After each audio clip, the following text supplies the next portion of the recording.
The entire strategic Philadelphi corridor is now in IDF hands. The Army announced that it now has full control of the 14-kilometer-long corridor between Egypt and Gaza and has located and begun destroying tunnels crossing under the border. ILTV's Steve Leibovitz reports. Israeli forces are in full operational control of the Philadelphi access route. 20 tunnels have already been located in the area. Some smuggling tunnels to Egypt have already been destroyed. In addition, the IDF is now in possession of 82 underground shafts near the Philadelphi access and are preparing them for destruction. The forces also located dozens of rockets along the Philadelphia access that are ready to be launched into Israel. בימים האחרונים, כוחות צה"ל השיגו שליטה מבצעית בציר פילדלפי, בגבול שבין מצרים לרפיח.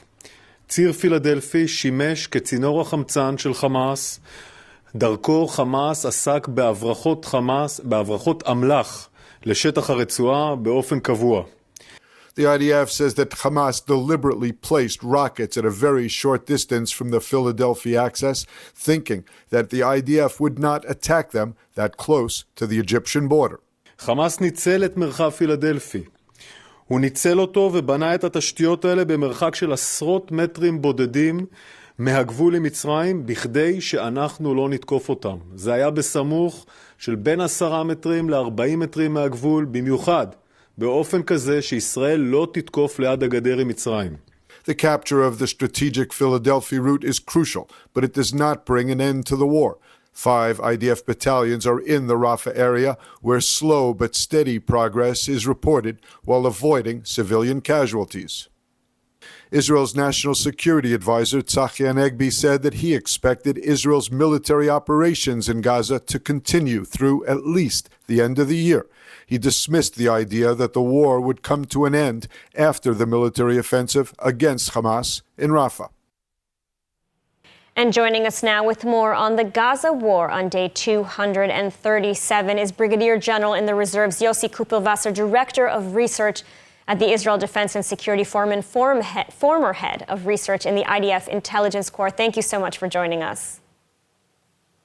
Thank you for having me. So the IDF taking control of the Philadelphia corridor, how significant is this move?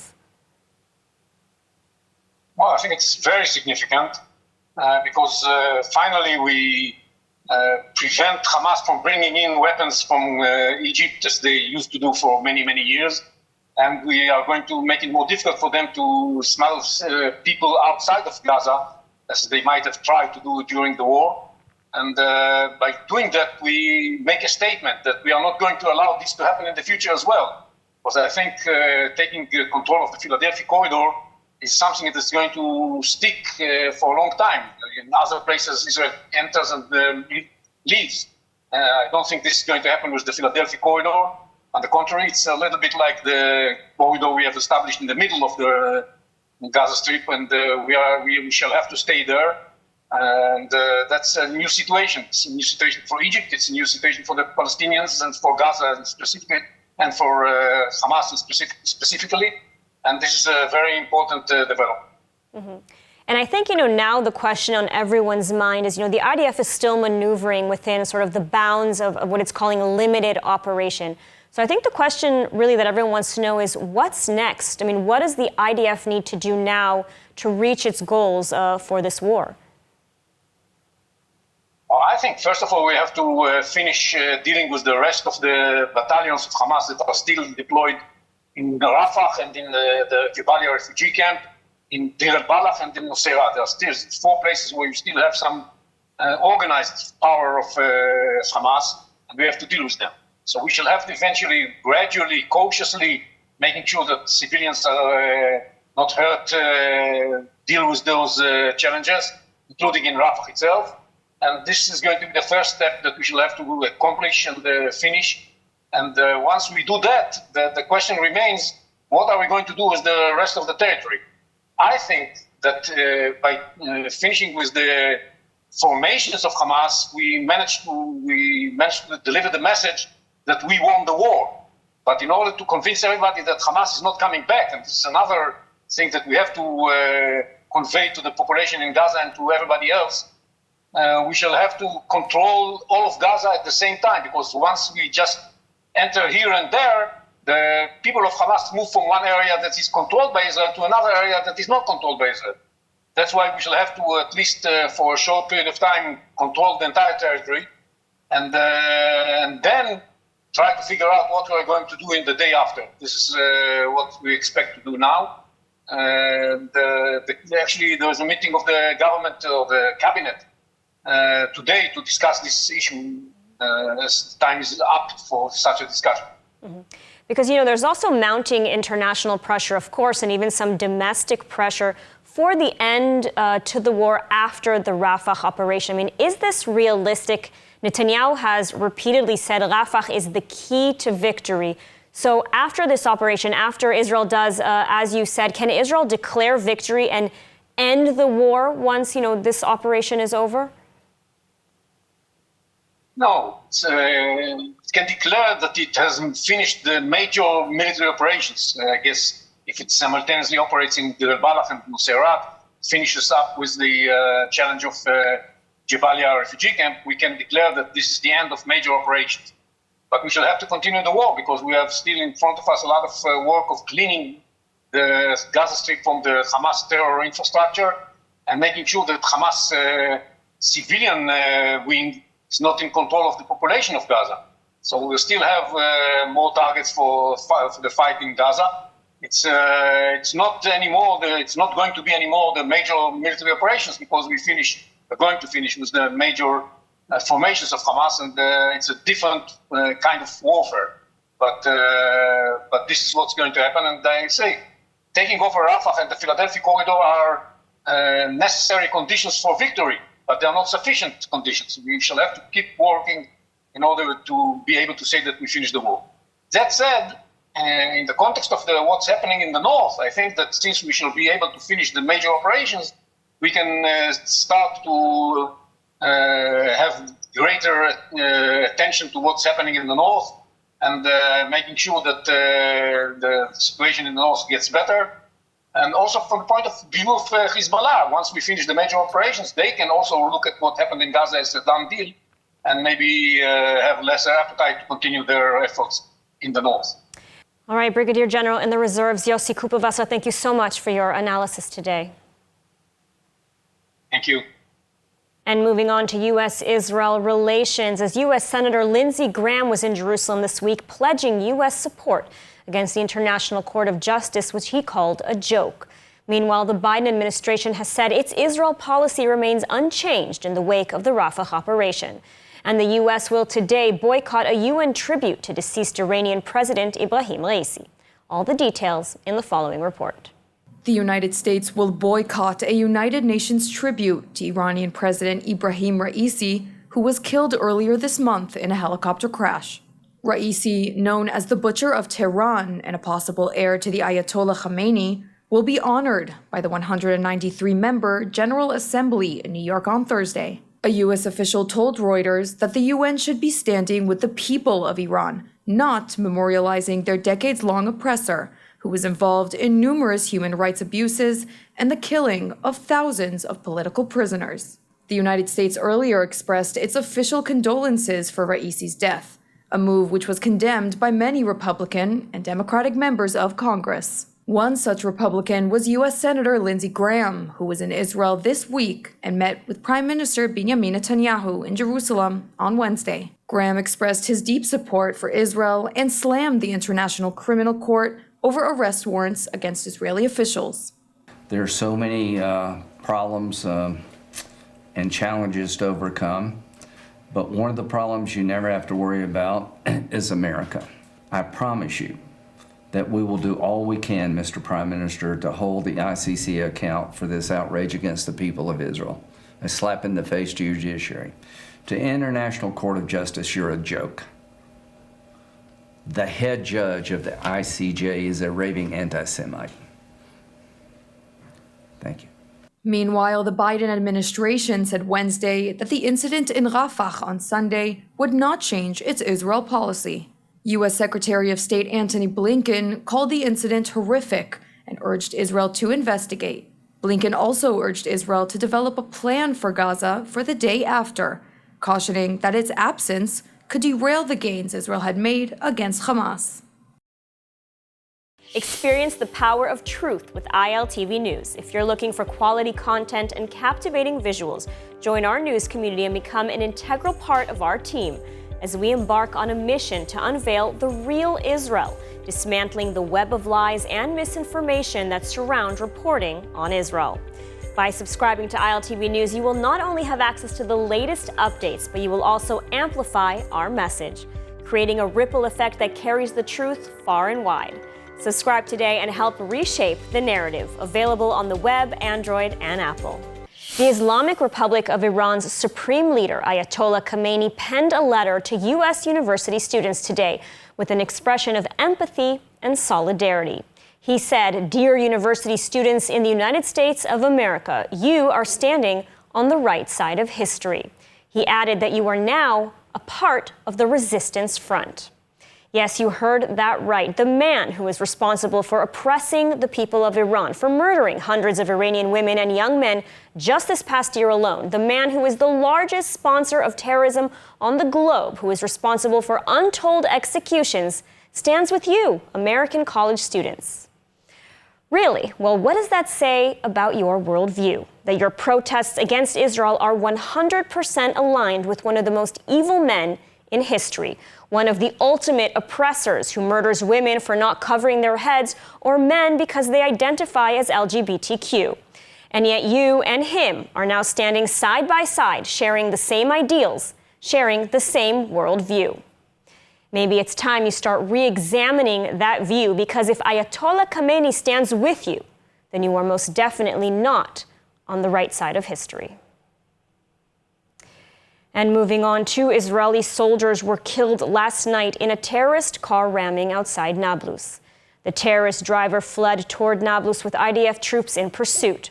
According to Israeli media, he turned himself into Palestinian security forces.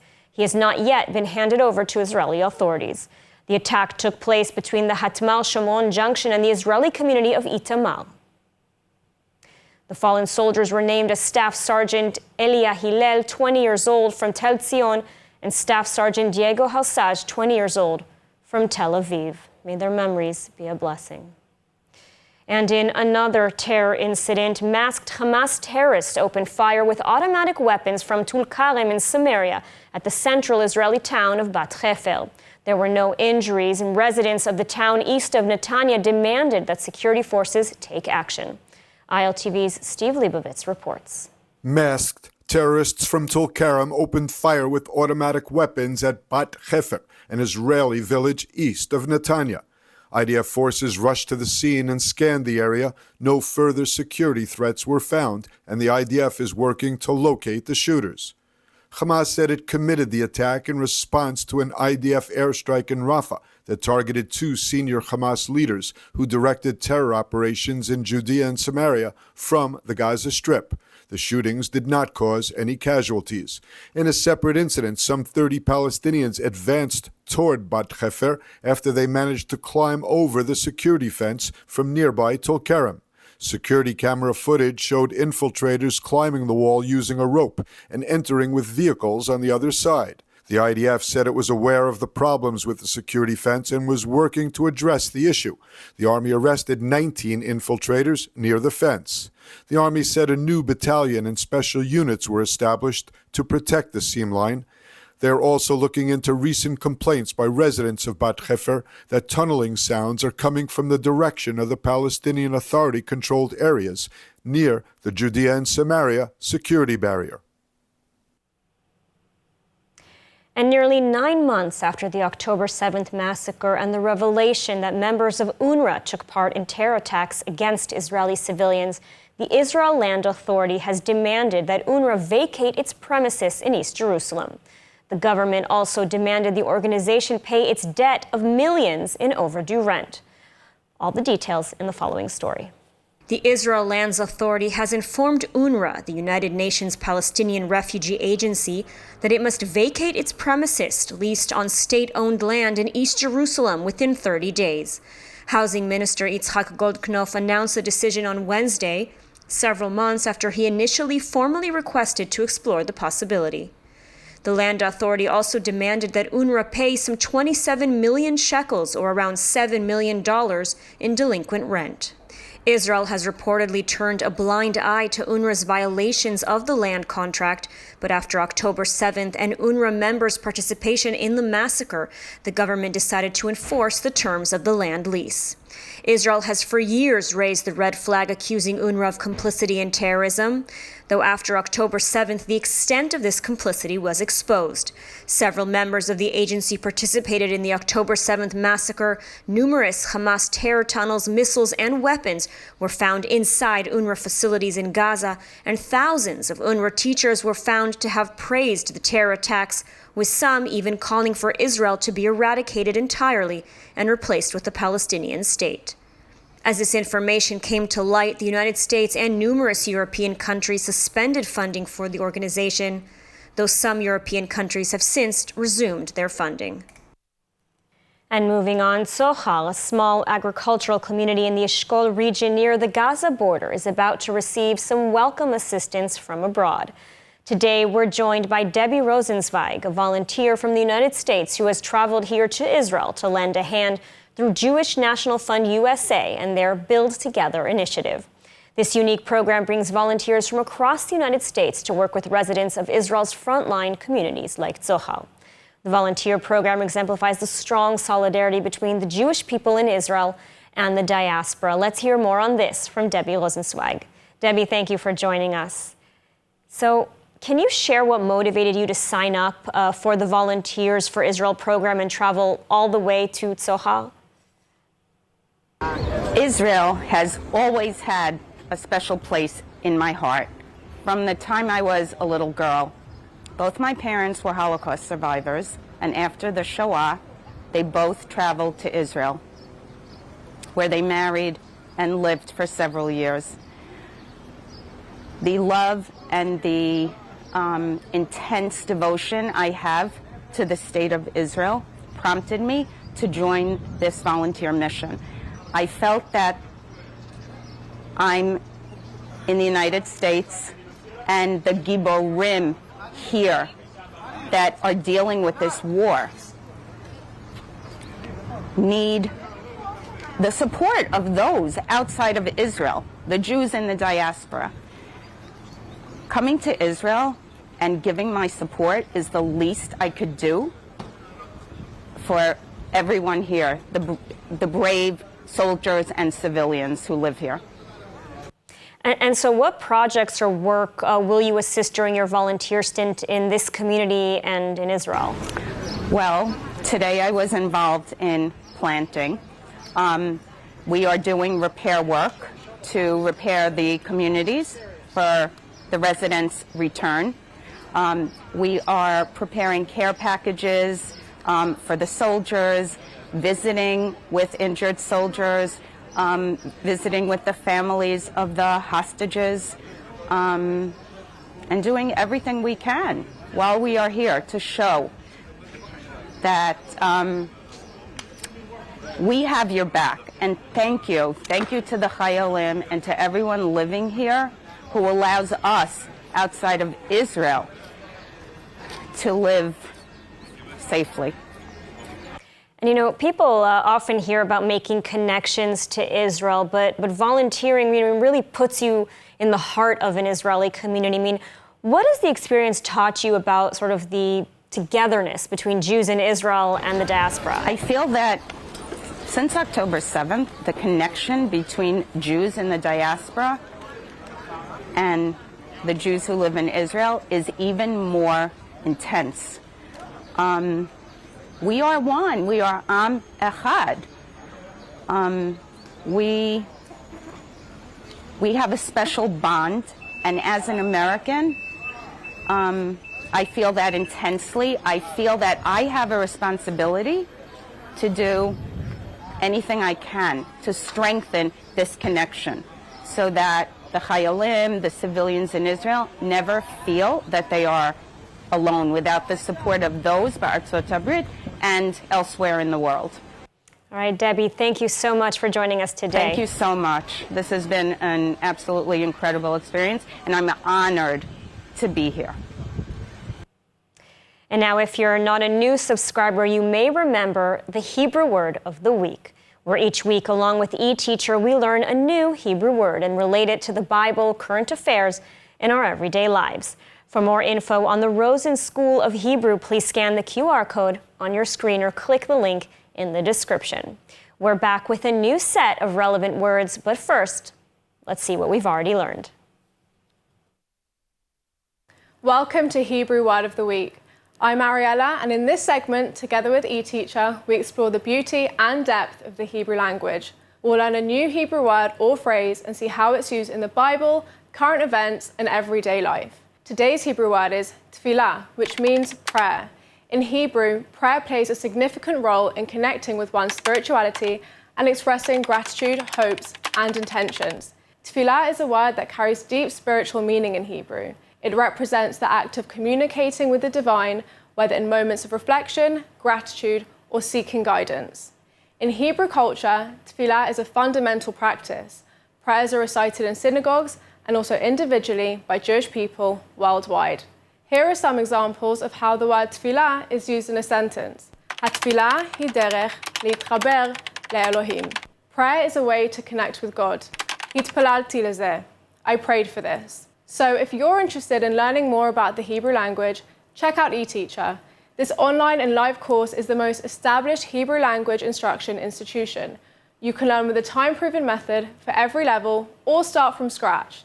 eTeacher offers dynamic online courses with live video lessons, weekly webinars, and ample support, and allows you to connect to a lively global community for an enriched learning experience. Click the link below and visit the eTeacher website today to learn more.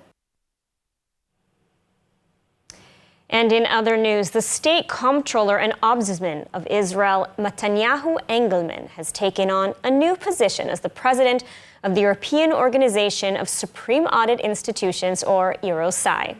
This is a significant achievement for Israel, as Engelman becomes the first Israeli state comptroller to hold this position, even in the midst of the war and the global protests against Israel.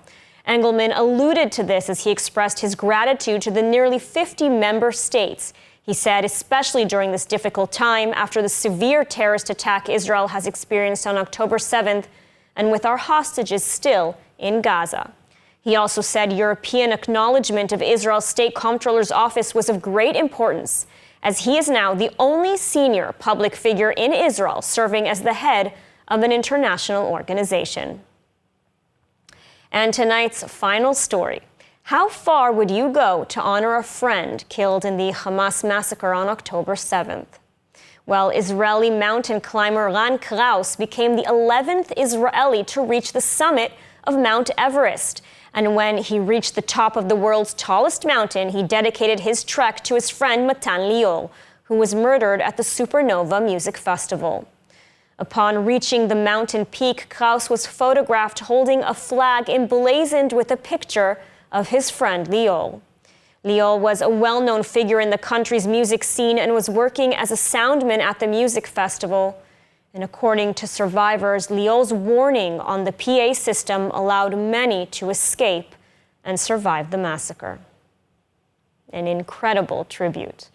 And now, let's take a look at the weather forecast. Mostly clear skies are expected tonight around the country with lows of around 16 degrees Celsius or 62 degrees Fahrenheit. Then tomorrow, partly cloudy skies and warm temperatures are expected as temperatures are set to rise over the weekend, reaching highs of around 29 degrees Celsius or 84 degrees Fahrenheit. And that's all for today's news. For more updates from Israel on all your devices, check out our ILTV channel, subscribe to our ILTV newsletter, and don't forget to check out our website, iltv.tv, with all the latest news from the heart of the State of Israel. I'm Ladar Gravelazi. Be well, stay safe, and thank you so much for watching.